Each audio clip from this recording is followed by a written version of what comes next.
Hello viewers, very good morning. This is Chennai Car Trainers. Chennai to Yelagiri வந்திருக்கோம். நம்ம sir வந்து மதுரையில இருந்து சென்னைக்கு வந்தாரு.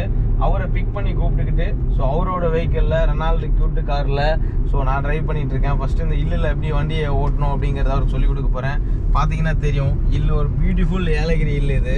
ஸோ இந்த இல்லில் தான் நாங்கள் இப்போ ட்ரைவ் பண்ண போகிறோம். எந்த அளவுக்கு வந்து நாங்கள் என்ஜாய் பண்ணி இந்த இல்லில் ஓட்ட போகிறோம் அப்படிங்கிறத நீங்கள் பார்க்க போகிறீங்க. ஸோ இந்த இல்லு வந்து பார்த்தீங்கன்னா உங்களுக்கு எந்த கியரில் ஓட்டணும் அப்படிங்கிறதையும் நான் வந்து சார் சொல்லிக் கொடுக்க போகிறேன். ஸோ அதெல்லாம் தான் இப்போ சார் கற்றுக்க போகிறாரு. ஏன்னா வந்து அவர் ஹில் ஸ்டேஷனில் ட்ரைவ் பண்ணுறதுங்கிறது வந்து ரொம்ப தேவையான ஒரு விஷயம். ஸோ கிட்டத்தட்ட பார்த்தீங்கன்னா தெரியும், ஆரம்பிச்சிருக்கோம் ஏலகிரி இல்லில். ஸோ ஸ்டார்டிங் பாயிண்ட்டு ஸோ இந்த மாதிரி ரோட்டில் 2 லைன், அதாவது வந்து 2-வே லைன் இது. ஸோ ஆப்போசிட்டில் இருந்து வண்டி வரும், இந்த சைடுலேருந்து நம்ம போக வேண்டியிருக்கும். ஸோ இந்த சைடு இருந்து நம்ம போகும்போது பாருங்கள், பஸ் வருது, இங்கேயே நான் ஸ்லோ பண்ணிக்கிறேன். இந்த மாதிரி தான் சார் நிற்கணும். Okay sir. ஸோ இந்த மாதிரி நின்று அவங்களுக்கு ப்ராப்பரான வழி கொடுத்துட்டு அதுக்கப்புறம் வந்து ட்ராவல் பண்ணுறதுங்கிறது வந்து ஒரு கரெக்டான பொசிஷன். சரிங்களா? Okay sir. ஸோ இந்த மாதிரி வெயிட் பண்ணணும், இந்த மாதிரி வெயிட் பண்ணி நம்ம ட்ராவல் பண்ணணும். ஸோ அதே மாதிரி இந்த இல்லில் இப்போ நம்ம லெஃப்ட் இல்ல ஏற போகிறோம்.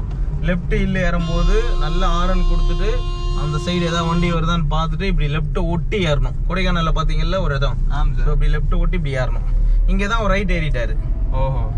ஸோ இப்போ பாருங்கள், மேலே ஏறும்போது டாப் கியர் போட்டிருக்கோம். டாப் கியர் போட்டு ஆக்சிலேட்டர் நல்லா கொடுக்கறதுனால வண்டி ஏறுது. Okay sir. தேர்ட் கியர்லேயே ஏற்றுறோம். Okay sir. ஸோ தேர்ட் கியரில் நல்லா ஆக்சிலேட்டர் கொடுக்குறோம், ஏறி போயிட்டே இருக்கு வண்டி. ஸோ இதில் என்னென்னா, இல்லில் ஏறும்போது ஏசி போடக்கூடாது. ஏசி போட்டிங்கன்னா வண்டிக்கு வந்து எனர்ஜி அதிகமாக தேவைப்படும். ஸோ அப்போ வந்து உங்களுக்கு வந்து தம் கட்டி வண்டி ஏறுறது கொஞ்சம் கஷ்டப்படும். ஸோ அது ஃபஸ்ட்டு ஒரு பிகினர் லெவலில் இருக்கிறவங்க ஏசி ஆஃப் பண்ணிவிட்டு இல்லில் ஓட்டுறது ரொம்ப நல்ல விஷயம். அதே மாதிரி வண்டியை வந்து பார்த்தீங்கன்னா இந்த ஹில் ஸ்டேஷனில் ஓட்டும்போது நடுவில் எங்கேயும் நிறுத்தக்கூடாது. அதே மாதிரி ஆரன் கொடுத்துக்கணும். இப்போ பாருங்கள், இந்த இடத்துல ஆரன் கொடுத்தாச்சு, எப்படி இருக்குது பாருங்கள்.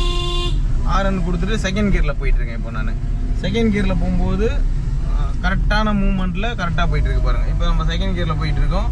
ஸோ தேவைப்படும் போது தேர்ட் கியர். ஸோ இப்போ இந்த மாதிரி தான் வந்து நம்ம ஓட்ட வேண்டியிருக்கோம். Slow drive and safe. சரி. வண்டியோட அந்த கண்ட்ரோல் கரெக்டாக இருக்கணும். அதே மாதிரி பாருங்கள், லெஃப்ட் பேஸ் பண்ணியே ஓட்டணும். அதாவது வந்து 2 லைன் இருக்குது பாருங்கள் சார். இப்போ நம்ம வந்து லெஃப்ட் ஹேண்ட் சைட்லேயே ஓட்டிகிட்டு இருக்கோம். Okay sir. ரைட் சைடு நடுவில் ஒரு லைன் போட்டிருக்காங்க பாருங்கள். ஆமாம் சார். அந்த ஒயிட் லைனை தாண்டி நம்ம ரைட்டில் போகக்கூடாது. Okay sir. ஓகே. நம்ம லெஃப்ட் ஹேண்ட் சைட்லேயே தான் ஓட்டணும். ஏன்னா லெஃப்ட் ஹேண்ட் சைடில் ஓட்டும்போது மட்டும்தான் நம்மளால் சேஃபாக ஓட்ட முடியும். ரெண்டாவது வந்து இந்த மாதிரி பெண்டு வருது பாருங்கள். ஆமாம் சார். ஸோ இந்த மாதிரி ஒரு வளைவான பெண்டு இருக்கிற இடத்துல நல்ல ஆரன் கொடுத்துக்கணும். ஏன்னா ஆப்போசிட்டில் எந்த வண்டி வருதுன்னு நமக்கு தெரியாது. ஸோ இந்த மாதிரி பெண்டில் ஓட்டும்போது இந்த மாதிரி விஷயத்த நீங்கள் வந்து கரெக்டாக வந்து ஃபாலோ பண்ண வேண்டியிருக்கும். இதெல்லாம் நீங்கள் கரெக்டாக ஃபாலோ பண்ணீங்க அப்படின்னா உங்களால் வந்து